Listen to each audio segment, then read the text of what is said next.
Halo, Shalom, selamat pagi Bro and Sis. Shalom. Kembali kami hadir hari ini tanggal 22 September 2022. Kami akan membawakan renungan hari ini. Tapi sebelum itu mari kita memuji Tuhan dengan nyanyian. Iya.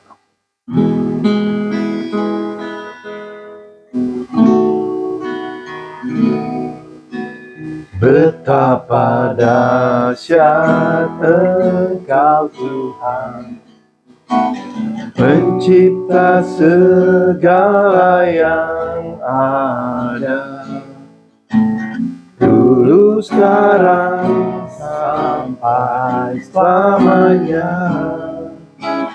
Hanya Engkau Tuhan, tak terselami pikiranmu,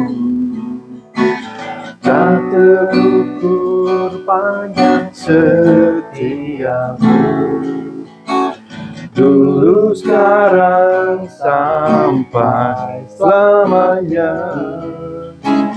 Hanya Engkau Tuhan, ku sembah Engkau Yesus. Hanya Engkau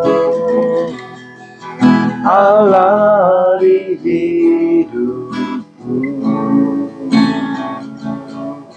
tiada yang lain, hanya Kau. Hanya Engkau Tuhan, selamanya Kau tetap Allah, walau dunia semua bergoyang, tak tergoyahkan Kau tetap Allah.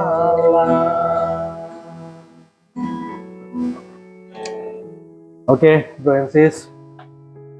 Sebelum kita memulai renungan hari ini, mari kita berdoa.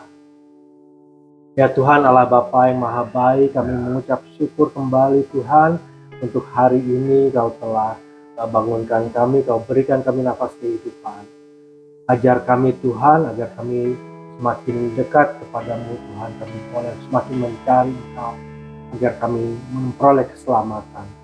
Terima kasih Tuhan, kami serahkan hari ini ke dalam tangan-Mu. Amin. Bapa, Putra, Roh Kudus. Amin. Oke, Francis, bacaan hari ini dari Lukas 9 ayat 7 sampai 9 dengan perikop Herodes dan Yesus. Herodes, raja wilayah, mendengar segala yang terjadi itu dan ia pun merasa cemas, sebab ada orang yang mengatakan bahwa Yohanes telah bangkit dari antara orang mati. Ada lagi yang mengatakan bahwa Elia telah muncul kembali. Dan ada pula yang mengatakan bahwa seorang dari nabi-nabi dahulu telah bangkit. Tapi Herodes berkata, Yohanes telah kupenggal kepalanya. Siapa gerangan dia ini yang kabarnya melakukan hal-hal demikian? Lalu ia berusaha supaya dapat bertemu dengan Yesus. Demikianlah sabda Tuhan. Ya. Nah, jadi ini cerita tentang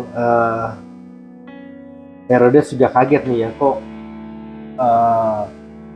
yang dia banyak orang yang menyangkakan bahwa Yohanes yang telah mati hidup kembali.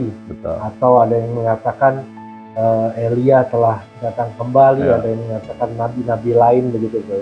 Ya, betul. Nah, gimana bro ini bro? Ya. Sebelum ini bro, kita tahu nih pengantar Injil kita ini ya, yaitu Yohanes 14 ayat 6. Dikatakan bahwa kata Yesus kepadanya, akulah jalan dan kebenaran dan hidup. Tidak seorang pun yang datang kepada Bapa kalau tidak melalui aku. Jadi memang intinya adalah, kalau di sini intinya adalah nggak ada jalan lain, yaitu harus melalui Tuhan Yesus, yaitu Isa Al-Masih. Dan kalau dalam pembacaan berita hari ini bro, dari Lukas 9 ayat 7, kita baca yang ayat pertama, dari pertama itu ayat 7 adalah mendengar segala yang terjadi, ia pun merasa cemas. Ya. ada kecemasan Iya. dalam. Karena apa? Ini saat ini kan situasinya di mana Yohanes Pembaptis sudah mati. sudah meninggal, Iya. sudah mati. Di sini kan dia bilang kan cuma di penjara kalau kita Iya. baca tetapi dari ke Markus atau ke cerita-cerita lain memang sudah Bahwa ini sudah dipenggal ini Sudah karena dipenggal. permintaan Herodias itu. Ya, karena permintaan Herodias kita udah bahas beberapa hari lalu kan bahwa gara-gara Herodias, anaknya Herodias melalui Herodias Meminta kepala Yohanes kepala ditaruh Yohanes, di atas nampan itu. betul. Padahal kalau kita tahu ceritanya Herodes ini sangat menghormati Yohanes Pembaptis. Karena dia juga bahkan menganggap Yohanes itu adalah orang suci. Iya, dia menganggap dia nabi. Iya. Gitu. Tetapi karena situasi istrinya istrinya minta terus Iya. orang-orang sekelilingnya Kan juga dia meminta sudah berjanji lah kepada anaknya. ya, ada yang ini, kan. iya begitu. Jadi akhirnya dia lakukan. Nah, ketika ini ceritanya berlanjut lah, mendengar segala yang terjadi, ia merasa cemas. Dalam terjemahan lain dia bingung. Ya, kalau kita baca dari bahasa Yunani, dia porei, berarti ada keraguan-raguan, ada kesulitan. Jadi ada ketakutan juga di situ. Ya, sebab ada yang mengatakan bahwa Yohanes telah bangkit dari antara orang mati. Jadi ada bilang Yohanes telah bangkit. Iya. Dan kita tahu cerita selanjutnya kan, dia pastikan karena dia udah dipenggal kepalanya, mana mungkin nyambung lagi, bro. Iya. Ya begitu, bro. Ya, jadi memang kalau di sini sepertinya ada kecemasan karena Ya, Herodes ini tahu bahwa dia juga berdosa. Dia telah membunuh Yohanes. ya, Dia menyuruh memenggal kepalanya itu. ya, Tapi di satu sisi juga ada sedikit rasa percayanya juga dia kepada Yohanes. Dia ya. mengakui juga bahwa Yohanes adalah orang suci Ya. tadi gitu. Ini semua sebenarnya pembicaraan ini merujuk kepada siapa Yesus ini. Iya, Yang kalau betul. kita lihat ayat 9-nya, bro. Siapa dia gerangan? Ya. Kabarnya melakukan hal-hal yang sama. Demikian itu maksudnya Karena kan hal-hal yang sama seperti mujizat Iya, atau jadi memang sebenarnya di sini kan si Herodes nih mendengar kabar semua kabar di seluruh negeri mungkin begitu. ya isu-isu lah. Betul. Bahwa ada Mesias yang telah datang begitu ya, bro. Ya betul. Nah, jadi ini mungkin seperti dinubuatkan bahwa akan ada yang datang seorang Mesias. Jadi ada cerita Yohanes, nabi-nabi yang datang atau Elia bahkan gitu ya. Nah, jadi tapi ini ceritanya gini, bro. Karena Herodes sudah percaya bahwa Yohanes itu yang nabi yang ditunjuk diutus, itu, yang diutus itu. Kita udah bahas beberapa sebelumnya kan mengenai Yohanes ya. Ya. Jadi intinya adalah kebingungan itu, dia ada ketakutan begitu. Ya. Ini saya ambil satu kesimpulan bahwa dosa itu menghantui setiap orang yang melakukan dosa gitu. Jadi untuk setiap orang, tidak termasuk, jadi buat siapapun termasuk raja wilayah itu, termasuk Herodes gitu. Apalagi kita gitu. Tapi di sini juga dikatakan ya, bro ya. Dia lalu ia berusaha supaya dapat bertemu dengan Yesus. Jadi dia memang mencari Yesus juga nih, bro. Iya. Jadi ada keinginan buat mencari Yesus. Kalau kita lihat akhir ceritanya memang nggak diceritakan apakah dia bertobat atau enggak. Iya, ya. Kita nggak. Tapi intinya adalah sesuatu ketika Yohanes sampaikan kepada dia, akhirnya dia dipenggal, ada sesuatu yang baik yang kita pelajari bahwa Yohanes itu mengatakan kebenaran di atas segala-galanya. Dia nggak takut. Dia nggak takut kepada siapapun, termasuk kepala pemerintahan, pejabat atau apapun gitu. Itu dia pikul salibnya. Iya, betul. Nah, jadi memang kalau dari poin-poin dari cerita perikop ini, bro ya, apa yang bisa kita ambil? Makanya ada tentang dosa itu, ya. Dosa yang mengikuti rasa, akhirnya mengikuti Herodes ini. Ya. Yang poin pertama adalah dosa akan menghantui kita selamanya. Ya. Kalau kita nggak menyelesaikan, kalau kita nggak datang kepada Tuhan Yesus, khususnya kita perlu pertobatan sehingga dosa itu bisa dihapuskan. Poin yang kedua adalah saatnya kita menjumpai Dia dalam pertobatan kita. Ya kan?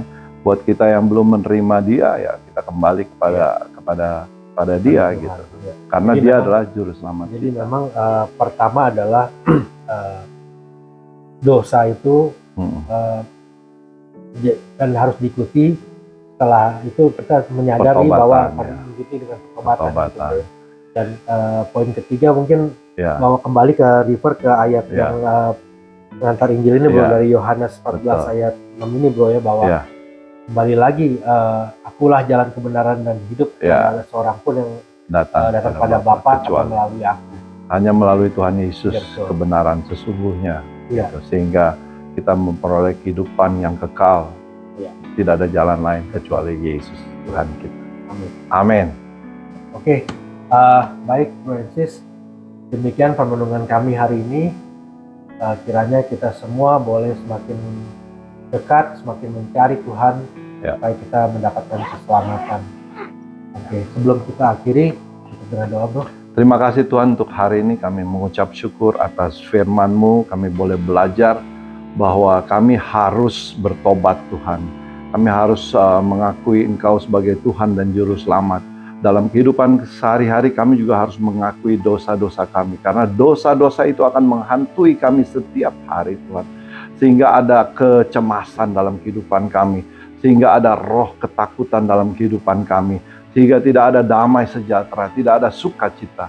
Kami berdoa pada pagi hari ini biar sukacita, damai sejahtera menjadi bagian dalam kehidupan kita.